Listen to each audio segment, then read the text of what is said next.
مولاي صل وسلم دائما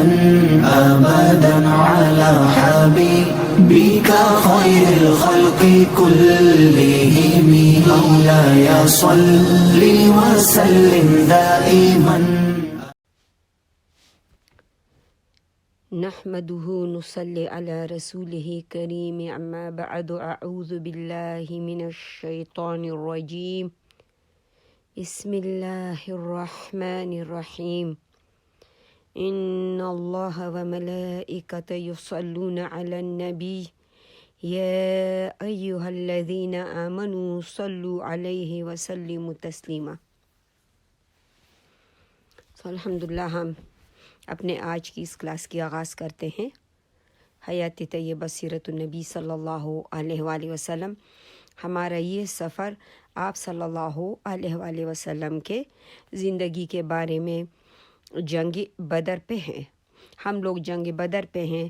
ہم نے پچھلی 2 کلاسیں جنگ بدر پہ کی اور یہ ہماری تیسری کلاس ہے. اور جو ہماری دوسری کلاس تھی اس کا اختتام اس پر یہی ہوا کہ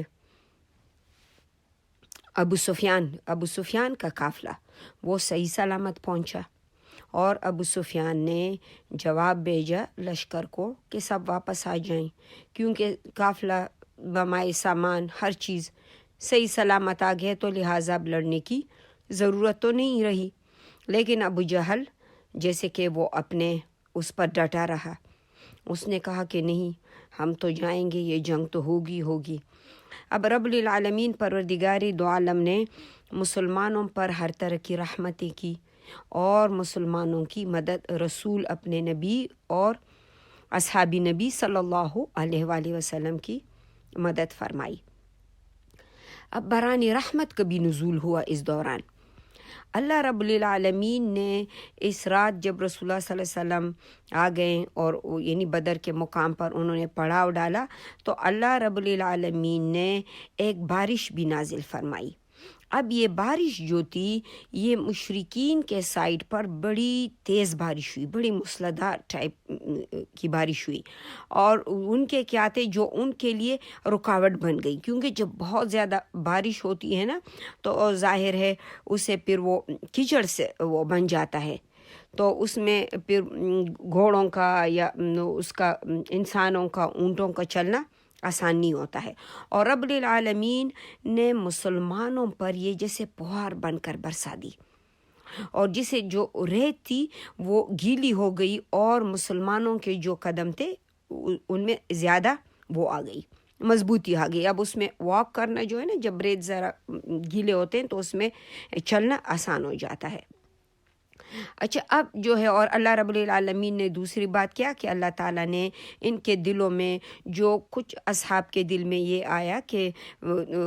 شاید یہ جو اس ٹائم پہ یہ جو لڑنا ہے ہمارا کفار کے سامنے ہے اور مسلمانوں کے پاس وسائل کی کمی ہے تو یا رسول اللہ ہمارے حق میں یہ لڑائی کیسی ہوگی. ویسے تو کبھی بھی مسلمان جو ہے رسول اللہ صلی اللہ علیہ وآلہ وسلم نے جو بھی وہ کہا جو بھی حکم دیا لیکن اصحاب رسول نے ہر ایک حکم کو سر آنکھوں پہ قبول کر لیا تھا کیونکہ ظاہر جنگ ہے. اب جنگ کوئی آسان تو نہیں ہوتے ہیں. رب العالمین کی طرف سے جب جنگ آتے ہیں اور یہ مسلمانوں پر ایک ایسی جنگ آئی تھی کہ جس کے لیے مسلمان خود تیار نہ تھے اور نہ مسلمان جو ہے وہ جنگ کے لیے نکلے تھے. وہ جنگ کے لیے بھی تو نہیں نکلے تھے مسلمان اور نہ وہ جنگ کے لیے تیار تھے.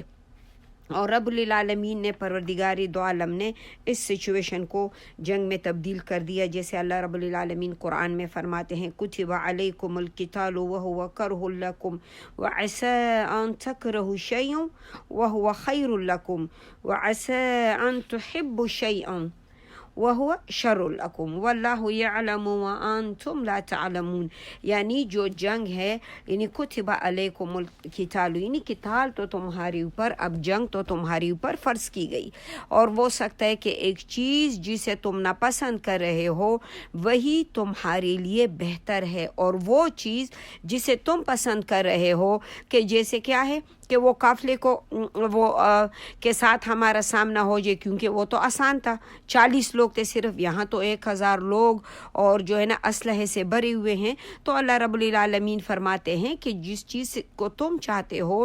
وہ تمہارے لیے بہتر نہیں ہے، کیونکہ رب العالمین زیادہ جانتے ہیں، تم نہیں جانتے۔ تو اللہ رب العالمین پروردگار دو عالم نے اس جو مسلمانوں پر جو پہاڑ سی برسی، اس کے ذریعے ان کے دلوں سے وہ خوف جو تھا کفار کے فوج کا، یعنی کچھ صحابہ کے اندر جو آیا، اس کو بھی رب العالمین نے ہٹا دی، اور وہ بہت ڈٹ کے لڑے صحابہ۔ اور زمین جو تھی وہ اللہ رب العالمین نے ہموار کر دی، اور اس کی وجہ سے ریت کے اندر جو ہے نا سختی آ گئی اور قدم ٹکنے کے لائق ہو گئے۔ اب قیام جو ہے موسم بھی خوشگوار اس سے ہو گیا، دل بھی مضبوط ہو گئے، اور رسول اللہ صلی اللہ علیہ وآلہ وسلم نے اپنے لشکر کو حرکت دی اور مشرکین بدر کے چشمے پر پہنچے۔ اب وہاں پر جو ہے چشمے پہ پہنچ کے رسول اللہ صلی اللہ علیہ وسلم نے جس جگہ پر نزول فرمایا، تو اس موقع پر حباب بن منذر رضی اللہ عنہ نے ایک ماہر فوجی حیثیت کے ہونے سے دریافت کیا کہ یا رسول اللہ، کیا اس مقام پر جو ہے آپ یعنی اللہ کے حکم سے نازل ہوئے ہیں، یا آپ کی خواہش ہے، یا یہاں سے کیا کچھ آگے پیچھے ہٹنے کی گنجائش بھی ہے؟ کیونکہ اصحاب ایسے کوشچن نہیں کرتے تھے رسول اللہ صلی اللہ علیہ وسلم سے۔ آپ صلی اللہ علیہ وسلم، ایک حدیث میں ہم پڑھتے ہیں کہ ایک دفعہ ایک جگہ پر قیام فرمائی تھی اور خیمے کے اندر ہیں، ایک صحابی آئے اور آپ صلی اللہ، اس کا سر اندر ہیں، جسم باہر، آپ صلی اللہ علیہ وسلم نے کہا کہ رک جائیں، وہ ادھر ہی رک گئیں، اور وہ کہتے ہیں یا رسول اللہ اپنا سر باہر کر دوں یا اپنا جسم اندر کر کے آ جاؤں۔ اصحاب کی اطاعت اتنی تھی، آپ صلی اللہ علیہ وسلم ممبر پر خطبہ دے رہے ہیں، ہم سنتے ہیں، ایک جو ہے نا صحابی آ گئے تو آپ صلی اللہ علیہ وسلم نے کہا کہ بیٹھ جاؤ، تو وہ کیا تھا، اب ایک قدم آگے ہے دروازے میں اور ایک پیچھے ہے، اور ادھر ہی بیٹھ گیا۔ صحابہ جو تھے وہ ہمیشہ سمعنا و اطعنا تھے، ان میں بہت زیادہ یہ نہیں تھا کہ آپ صلی اللہ علیہ وسلم سے، لیکن یہ ایک جنگ تھی، اور ایک اس طرح سے جنگ تھی جو اچانک مسلمانوں کو پیش آئی تھی۔ تو حباب بن منذر رضی اللہ عنہ نے کہا کہ یا رسول اللہ، جیسے حضرت علی کا بھی واقعہ انشاءاللہ ہم خیبر میں پڑھیں گے، جب آپ صلی اللہ علیہ وسلم نے اسے جھنڈا دیا تو حضرت علی کرم اللہ وجہ جو ہے اسے کہا کہ جاؤ، جب تک جو ہے انہیں پلٹ کر نہیں دیکھنا کہ خیبر کو فتح نہ کرو۔ اب جب حضرت علی رضی اللہ عنہ 10 قدم آگے بڑھے تو انہیں ایک بات یاد آئی، اور حکم نبی ہے، اب وہ پلٹ کر نہیں دیکھ رہے ہیں، کڑے ہو کے آواز لگا دی، یا رسول اللہ اگر دوسری صورت پیش آئی، یعنی فتح کے علاوہ دوسری صورت پیش آئی تو پھر میں ان سے کیا کہوں۔ سبحان اللہ۔ لیکن یہاں پر کیا ہے، وہ کہہ رہے ہیں یا رسول اللہ، کیا ہم اس چشمے پر، کیا یہاں سے کچھ آگے پیچھے گنجائش بھی ہے؟ تو آپ صلی اللہ علیہ وسلم نے فرمایا کہ یہ تو ایک جنگی جو ہے نا حکمت ہے، تو بالکل آپ کوئی جیسے بالکل ہٹ سکتے ہیں۔ تو پھر انہوں نے کہا یا رسول اللہ، ہم آگے تشریف لے چلتے ہیں تاکہ ہم بڑے چشمے پر پڑاؤ ڈالیں، اور باقی جو چھوٹے چشمے ہیں ان کا پانی بلا کے بڑے میں جمع کر دیں، اور حوض پر جو ہے ہمارا مکمل قبضہ ہو جائے گا۔ اس طرح قریش جو ہے جب جنگ کریں گے تو ان کے پاس پانی کی کمی ہوگی۔ اب یہ صحابہ جو ہے اس میں حضرت سعد بن معاذ رضی اللہ عنہ نے بھی تجویز پیش کی، اور اس نے یہ تجویز پیش کی سعد بن معاذ رضی اللہ عنہ نے کہ یا رسول اللہ، ہم ایسے کرتے ہیں کہ یہاں آپ صلی اللہ علیہ وآلہ وسلم کو اللہ نہ کریں کہ اگر مسلمانوں کو کچھ دوسری حالات پیش آئی، یعنی جنگ میں ایک فتح ہوتی ہے اور یہ جو ہے نا فتح نہ ہو، تو دوسری حالت پیش آئی، اگر کوئی ہنگامی حالات ہو جائیں تو یا رسول اللہ، ہم آپ صلی اللہ علیہ وآلہ وسلم کے لیے ایک چپر تیار کرتے ہیں، اب جس میں آپ صلی اللہ علیہ وآلہ وسلم تشریف رکھیں، ہم آپ صلی اللہ علیہ وآلہ وسلم کے پاس جو ہے آپ صلی اللہ علیہ وآلہ وسلم کی سواریاں بھی مہیا کر کے رکھیں گے، اور اس کے بعد جو ہے دشمن سے ہم ٹکر لیں گے اگر اللہ نے ہمیں عزت بخشی اور دشمن پر غلبہ عطا فرمایا تو یہ وہ چیز ہوگی جو ہمیں پسند ہے، اور اگر دوسری صورت پیش آئی تو آپ صلی اللہ علیہ وآلہ وسلم سوار ہو کر ہمارے قوم کے ان لوگوں کے پاس جا کے رہیں جو پیچھے رہ گئے ہیں۔ در حقیقت آپ صلی اللہ علیہ وآلہ وسلم کے پیچھے اے اللہ کے نبی صلی اللہ علیہ وسلم ایسے لوگ رہ گئے ہیں کہ ہم آپ صلی اللہ علیہ وآلہ وسلم کی محبت میں ان سے بڑھ کر نہیں ہیں، کیونکہ اس وقت تو آپ صلی اللہ علیہ وسلم نے جب 2 صحابی بھیجے تھے ابو سفیان کا پتہ لگانے، اور وہ تیزی سے آئے، تو اس وقت جتنے لوگ موجود تھے آپ صلی اللہ علیہ وسلم نے کہا کہ نکل پڑیں، اور اصحاب مدینہ کو یہ بھی وہ علم تھا کہ آپ صلی اللہ علیہ وسلم کوئی جنگی مشن کے لیے تو نہیں جا رہے ہیں، مطلب 40 لوگوں کا قافلہ ہے اور 300 سے اوپر لوگ ساتھ ہو کے جا رہے ہیں، تو لہٰذا وہ کہتے ہیں جو پیچھے رہ گئے ہیں، یعنی ہم آپ صلی اللہ علیہ وسلم کی محبت میں اس سے بڑھ کر نہیں ہیں۔ تو یعنی آپ صلی اللہ علیہ وآلہ وسلم اگر یہ اندازہ ہو گیا کہ جنگ سے 2-4 ہوں گے، اور جو ہیں اگر کچھ یعنی ہمیں دوسری صورت پیش آتی ہے، تو آپ صلی اللہ علیہ وآلہ وسلم یہاں سے نکل کر یعنی کچھ لوگوں کو مقرر کیا کہ مدینہ طیبہ آپ صلی اللہ علیہ وسلم کو بحفاظت پہنچا دیا جائے، اور فرمایا کہ اللہ رب العالمین ان کے ذریعے آپ صلی اللہ علیہ وسلم کی حفاظت بھی فرمائیں گے، اور آپ صلی اللہ علیہ وسلم کے خیر خواہ بھی ہوں گے، اور آپ صلی اللہ علیہ وسلم کے ہمراہ جہاد بھی کریں گے۔ اب یہ سعد بن معاذ رضی اللہ عنہ نے، جنہوں نے انصاری صحابی ہے، بڑی زبردست تقریر کی رسول اللہ صلی اللہ علیہ وسلم کے لیے، شروع میں ہم نے اس کی وہ سنی یعنی پڑھی تھی ہماری پچھلی کلاس میں۔ اب اس پر رسول اللہ صلی اللہ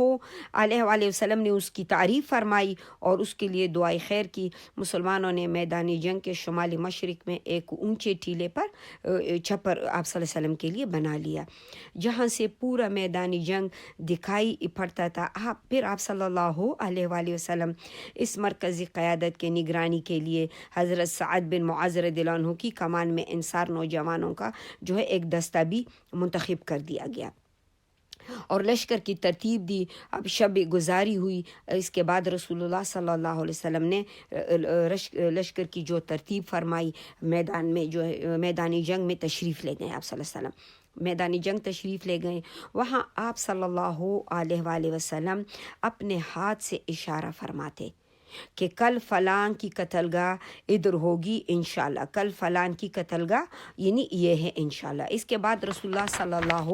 علیہ وآلہ وسلم وہیں ایک درخت کے جڑ کے پاس آپ صلی اللہ علیہ وسلم نے رات گزاری، اور مسلمانوں نے بھی پرسکون نفس کے ساتھ جو ہے وہ رات گزاری، یعنی دیکھو کل جنگ ہے لیکن اللہ رب العالمین نے ان کے دلوں پر سکینت نازل کی۔ حالانکہ کل ایک ایسی خوفناک جنگ ہے، کس کو نیند آتی ہے، لیکن نیند ایک ایسی چیز ہے کہ اس کے بعد انسان فریش ہو جاتا ہے۔ جب ہم بہت بھی تک جاتے ہیں نا، لیکن نیند سے جب تھوڑی سی بھی اگر ہم پاور نیپ بھی لے لیں، پاور نیپ لینے کے بعد بھی انسان میں بہت انرجی آ جاتی ہے، تو رب العالمین نے ان کو سکون دینے کے لیے اللہ تعالیٰ نے ان پر نیند بھی نازل فرمائی، اور انہوں نے راحت سکون سے جو ہے نا اپنا حصہ حاصل کیا، اور انہیں جو ہے نا یہ توقع تھی کہ صبح اپنی آنکھوں سے جو ہے اپنے رب کی بشارتیں دیکھیں گے۔ اور یہاں پہ سورہ الانعام جو وہ استغفر اللہ، وہ سورہ انفال جو ہے یہ پورے کا پورا جنگ بدر پہ ہے۔ سورہ انفال جو ہے یہ پوری یعنی اس کا جو واقعہ ہے جنگ بدر پہ ہے۔ پھر جب ہم یعنی اس کے بعد سورہ توبہ پہ جاتے ہیں تو وہاں پر احد کا، حنین کا اور تبوک کا وہ واقعات ہیں، لیکن جو انفال ہے یہ پورا جنگ بدر کے اوپر ہے۔ اور پھر رب العالمین نے فرمایا کہ اذ یغشیکم النعاس امنة منهم وینزل علیکم من السماء ماء لیطہرکم به ویذهب عنکم رجز الشیطان وَلِيُرْبِطَ عَلَى قُلُوبِكُمْ وَثَبِّتْ بِهِ الْأَقْدَامِ۔ اب رب العالمین نے فرمایا جب اللہ تم پر اپنی طرف سے امن اور بے خوفی کے طور پر اللہ نے نیند طاری کر رہا تھا اور تم پر آسمان سے پانی برس رہا تھا تاکہ تمہیں اس کے ذریعے پاک کر دے، اور تم سے جو شیطان نے وسوسہ ڈالا ہے اس کو بھی اللہ تعالیٰ تمہارے دلوں سے دور کرا دے، اور تمہارے دل اللہ نے مضبوط کر دیے اور تمہارے قدم اللہ رب العالمین نے جما دیے۔ اب یہ رات جو ہے یہ جمعے کی تھی، اور یہ جو ہے 17 رمضان کے جو ہے 6 ہجری کی رات تھی۔ آپ صلی اللہ علیہ وآلہ وسلم اس مہینے کے جو ہے وہ 8 یا 12 کے جو 8 یا 12 کے تاریخ کو مدینہ طیبہ سے روانہ ہوئے تھے، اور یہ اس وقت جب آپ 8 یا 12 کو روانہ ہوئے ہیں تو 17 رمضان 2 ہجری جو ہے اب یہ جنگ کی نیکسٹ ڈے جیسے جنگ ہونی ہے، تو یہ سچویشن میں یعنی یہ ٹائم لگا ہے۔ اچھا، میدانی جنگ میں جو ہے مکی لشکر کی آمد اور ان کے جو باہمی اختلافات تھے۔ اب قریش جو ہے، اب اس میں دیکھو ہم لوگوں نے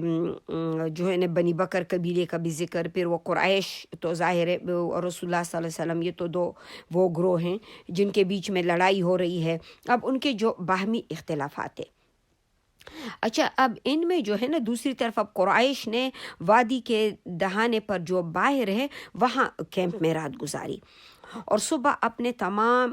دوستوں سمیت ٹیلے سے اتر کر یہ بدر کی جانب جو ہے نا روانہ ہو گئے قریش، اور ایک گروہ جو رسول اللہ صلی اللہ علیہ وسلم کے حوض کی جانب بڑھا، تو آپ صلی اللہ علیہ وسلم تو رحمت للعالمین ہے، آپ صلی اللہ علیہ وسلم نے فرمایا انہیں چھوڑ دیں،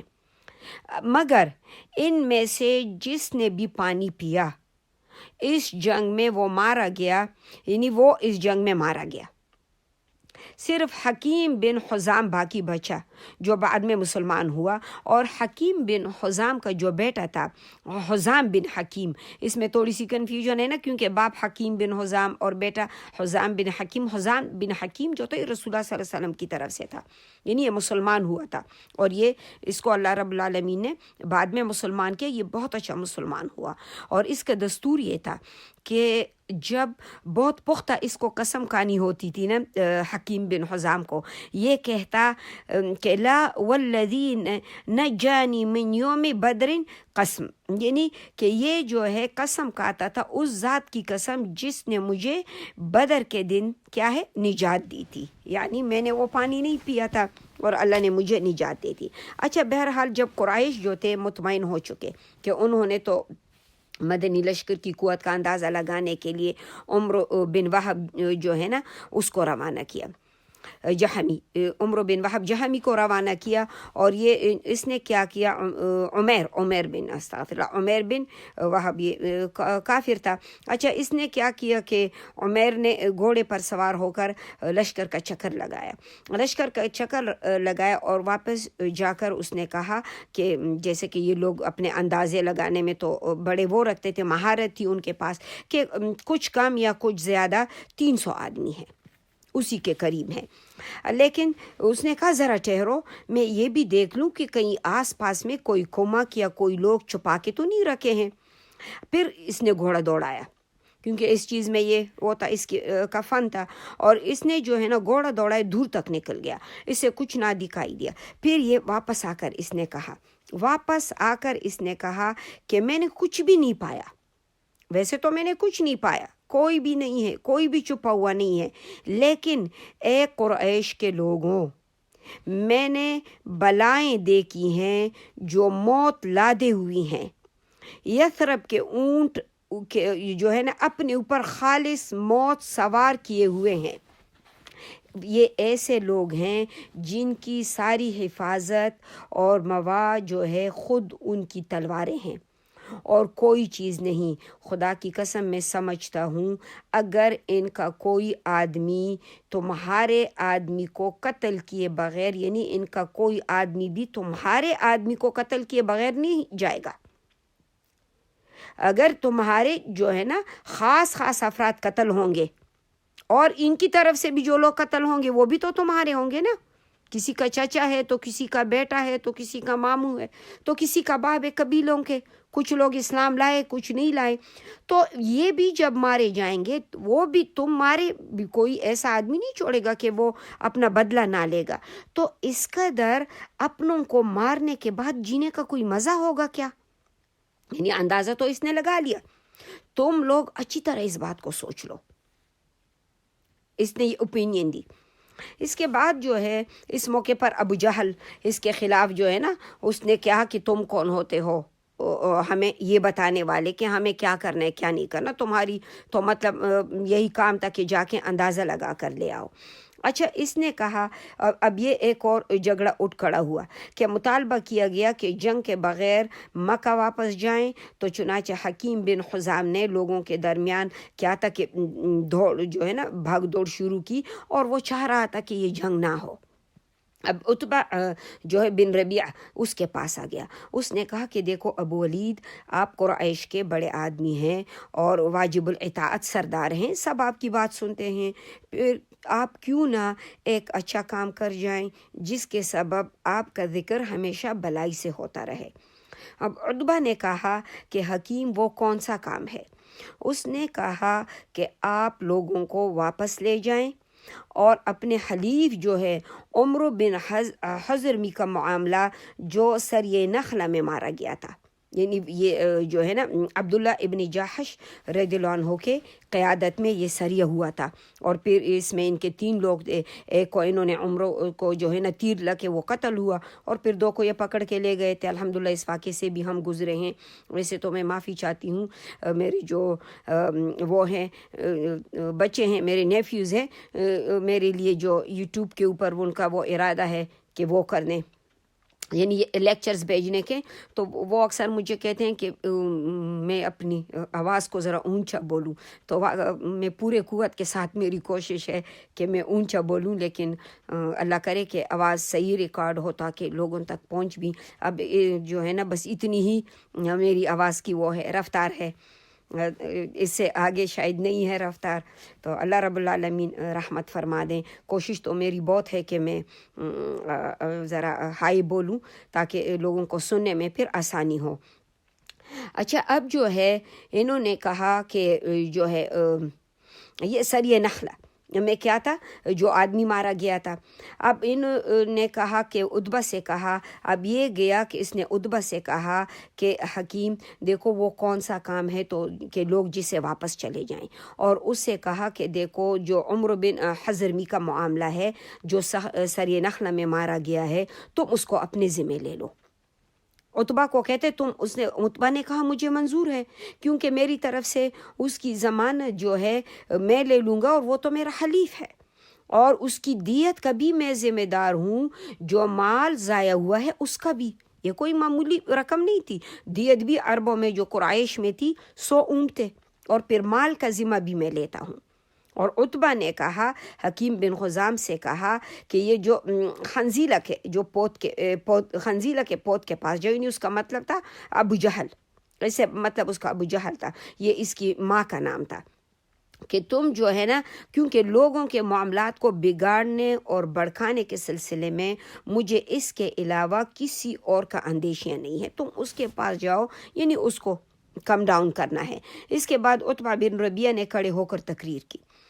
کی، کہا کہ قریش کے لوگوں، تم محمد صلی اللہ علیہ وسلم اور اس کے ساتھیوں سے لڑ کر کوئی کارنامہ انجام نہ دو گے. خدا کی قسم اگر تم نے انہیں مار لیا تو صرف ایسے ہی چہرے دکھائی پڑیں گے جنہیں دیکھنا پسند نہ ہوگا، کیونکہ آدمی جو ہے یعنی ہر آدمی اپنے چچیرے بھائی یا کوئی خالہ زاد بھائی اور اپنے کنبے کا بھائی یا اپنا بھائی، یعنی سب اپنے ہی ایک دوسرے کے ہیں. اپنے کنبے کے کسی آدمی کو قتل کیا جائے گا تو اسی لیے بہتر ہے کہ تم واپس چلے جاؤ اور محمد صلی اللہ علیہ وآلہ وسلم اور سارے عرب سے کنارہ کش رہو. اگر جو ہے یعنی تم جو ہے اسے کنارہ کشی اختیار کرو، مگر لڑنے کی ضرورت نہیں ہے. اگر عرب نے انہیں مار لیا تو پھر وہی چیز ہوگی، مطلب تم لوگوں کو پھر لڑنے کی ضرورت بھی نہیں ہے، اور تمہارے جو کام ہے وہ بھی آ جائے گا. تو مگر حکیم بن حزام جو ہے یہ اب ابو جہل کے پاس گیا. اب ولید نے تو جو ہے عتبہ نے تو بڑی اچھی وہ کی، عتبہ بن ولید جو ہے اس نے بڑی اچھی تقریر کی، اور ادھر جو ہے یہ ابو جہل کے پاس گیا اور اس سے کہا، اس کو مطلب کیا کیا، اس کو جیسے کہ بہت منتیں کی اس کی کہ دیکھو حکیم جو ہے نا، اے ابو الحکم، تم جو ہے مجھے عتبہ نے تمہارے پاس بھیجا ہے اور یہ پیغام دے کر بھیجا ہے کہ تمہیں میں خدا کی قسم دے کر کہوں کہ محمد صلی اللہ علیہ وسلم اور ان کے ساتھیوں کو دے کر جو ہے یعنی تمہیں لڑنے کی ضرورت نہیں ہے، لڑنے کی ضرورت نہیں ہے۔ تو اس پر جو ہے اس نے کہا کہ نہیں بخدا ہم تو واپس نہ ہوں گے یہاں تک کہ ہمارے اور اس کے درمیان، رسول اللہ صلی اللہ علیہ وسلم کے درمیان فیصلہ نہ ہو جائے۔ اب عتبہ نے جو کہا ہے وہ اسی لیے کہا ہے کہ محمد صلی اللہ علیہ وسلم اور اس کے ساتھیوں کو اونٹ خور سمجھتا ہے، وہ جو عتبہ کا بیٹا بھی انہی کے درمیان ہے، وہ بھی مسلمان تھا، اسی لیے تمہیں جو ہے نا اس نے اسی لیے ڈرایا ہے۔ اور عتبہ کے جو بیٹا تھا ابو حذیفہ جو ہے یہ قدیم الاسلام تھے، یعنی بہت ارلی ٹائم پہ اسلام لائے تھے اور پھر ہجرت کر کے مدینہ طیبہ تشریف لا چکے تھے۔ جب عتبہ کو پتہ چلا کہ ابو جہل کہتا ہے کہ عتبہ کا جو ہے نا، اس نے کہا تھا کہ اس کا سینہ سوج آیا ہے، یعنی جیسے کہ وہ خوف سے، تو وہ اس پر جو ہے اس کو بڑا غصہ آیا، عتبہ کو غصہ آیا، اور پھر اس نے کیا کہا کہ اور اس کے بعد جو ہے سریہ اس نے کیا کیا، ابو جہل نے جو سریہ عبداللہ ابن جحش رضی اللہ عنہ ہوتا جس میں عمرو جو ہے نا وہ قتل ہوا تھا، تو اس نے یہ کہا کہ جو ہے یہ عتبہ کا دیکھو یہ تو تمہارا حلیف تھا اور تم دیکھ رہے ہو، تم اپنا انتقام لے لو، لہٰذا اٹھو، تمہاری جو وہ مظلوم بھائی قتل کیا گیا ہے اس کی دہائی دے دو۔ اور اس ساری باتوں پہ اس نے اس کا جو بھائی تھا عامر، اس کو کہا کہ تم جا کے جو ہے نا خوب چیخو، لوگوں سے کہو کہ دیکھو میرے بھائی کا بدلہ نہیں لینا ہے تم لوگوں نے، اور عتبہ جو ہے وہ کہہ رہا ہے کہ وہ تمہیں دیت دے دے گا اور تمہارا سارا نقصان دے دے گا۔ اب اس پر اس کا بھائی اٹھا جو ہے، اس نے کیا کیا کہ کپڑا اٹھایا اور چیخا، واہ عمرو واہ عمرو، ہائے عمرو ہائے عمرو۔ اب اس پر کیا ہے قوم گرم ہو گئی، اب ان کا معاملہ جو ہے سنگین ہو گیا۔ اب جنگ کا ارادہ جو تھا، مطلب جس میں ان کے وہ ہوئے تھے تھوڑے سے ان کے اندر جو اختلاف تھی، اب وہ بھی ختم ہو گئی، اب جنگ پر یہ پختہ ہو گئے۔ عتبہ نے سوجھ بوجھ کی جو دعوت دی تھی وہ اب یعنی ضائع ہو گئی، اور اس طرح سے ہوش کے پر جو ہے جوش کیا تھا، یہ غالب آ گیا۔ اگر ہوش سے کام لیتے تو بچ جاتے، لیکن جوش غالب آ گیا، اور یہ جو تھا جو اس کا معارضہ تھا یعنی وہ بے نتیجہ رہا۔ اچھا، اب بہرحال جب مشرکین کا لشکر نمودار ہوا تو دونوں فوجیں ایک دوسرے کو دکھائی دینے لگیں، رسول اللہ صلی اللہ علیہ وسلم نے فرمایا کہ آپ صلی اللہ علیہ وسلم نے فرمایا، اے اللہ یہ قریش ہیں جو اپنے پورے غرور اور تکبر کے ساتھ تیری مخالفت کرتے ہوئے تیرے رسول کو جھٹلاتے ہوئے آ گئے ہیں۔ اے اللہ تیری مدد جس کا تو نے وعدہ کیا ہے، اے اللہ آج اس سے جو ہے کیا ہے ان لوگوں کو مٹا دے، یا اللہ وہ وعدہ پورا کرا دے ہم سے۔ اور رسول اللہ صلی اللہ علیہ وسلم نے نیز یہ بھی بات کی کہ عتبہ بن ربیعہ کو اس نے ایک سرخ اونٹ پر دیکھا، سرخ اونٹ پر تھا وہ، دیکھ کر فرمایا اگر قوم میں کسی کے پاس خیر ہے، اگر قوم میں کسی میں سے کسی کے پاس خیر ہے تو سرخ اونٹ والے کے پاس ہے، اگر ان لوگوں نے اس کی بات مان لی تو یہ صحیح راہ پالیں گے۔ اس موقع پر رسول اللہ صلی اللہ علیہ وسلم نے مسلمانوں کی صفیں درست فرمائی،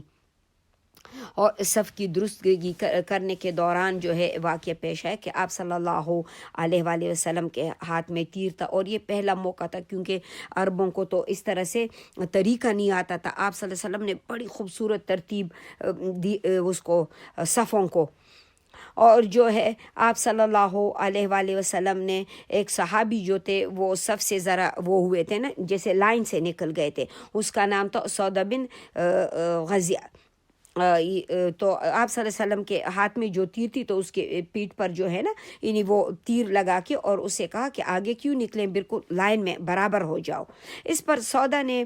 کہا کہ اے اللہ کے رسول، آپ صلی اللہ علیہ وسلم نے مجھے تکلیف پہنچائی ہے،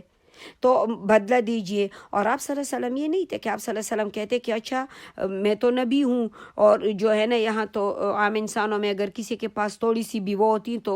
وہ کتنے کوئی اس کو کچھ کہہ نہیں سکتا, اچھا مجھے کہاں کوئی کچھ کہہ سکتا ہے, میں دیکھو. تو لیکن سردار دو جہان صلی اللہ علیہ وآلہ وسلم جو ہستی جو رب العالمین کے بعد اس کائنات میں رب العالمین کے بعد جو اعزاز والی ہستی ہے وہ رسول اللہ صلی اللہ علیہ وآلہ وسلم ہے. اور اس نے فوراً اپنا پیٹھ کھول دیا, فرمائے بدلہ لے لو. سودا آپ صلی اللہ علیہ وسلم سے چمٹ گئے اور آپ صلی اللہ علیہ وسلم کہ جو ہے نا پیٹ کا بوسہ لینے لگے. اور آپ صلی اللہ علیہ وسلم نے اسے کہا کہ سودا اس حرکت پہ تمہیں کس بات نے آمادہ کیا؟ تو اس نے کہا کہ یا اللہ کے رسول, خیر اس جنگ میں جو ہے نا یہ پھر جیسے غازی بن کر گئے, شہید نہیں ہوئے, تو اے اللہ کے رسول جو کچھ درپیش ہے آپ تو دیکھ رہے ہیں نا, میں نے چاہا کہ اس موقع پر آپ صلی اللہ علیہ وسلم سے آخری معاملہ یہ ہو کہ میری جلد آپ کی جلد سے چھو جائے. اس پر رسول اللہ صلی اللہ علیہ وسلم نے ان کے لیے دعائے خیر فرمائی.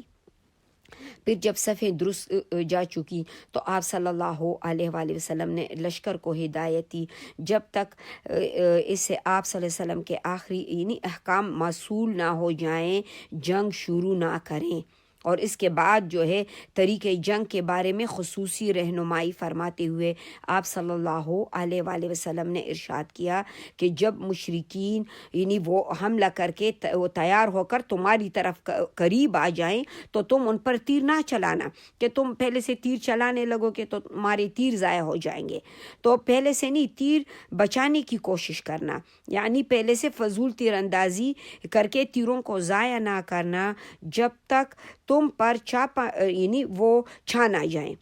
اور اس وقت تک تلوار نہ کھینچنا. اس کے بعد خاص آپ جو ہے آپ صلی اللہ علیہ وسلم ابو بکر صدیق رضی اللہ عنہ کے ساتھ چپر کی طرف واپس چلے گئے.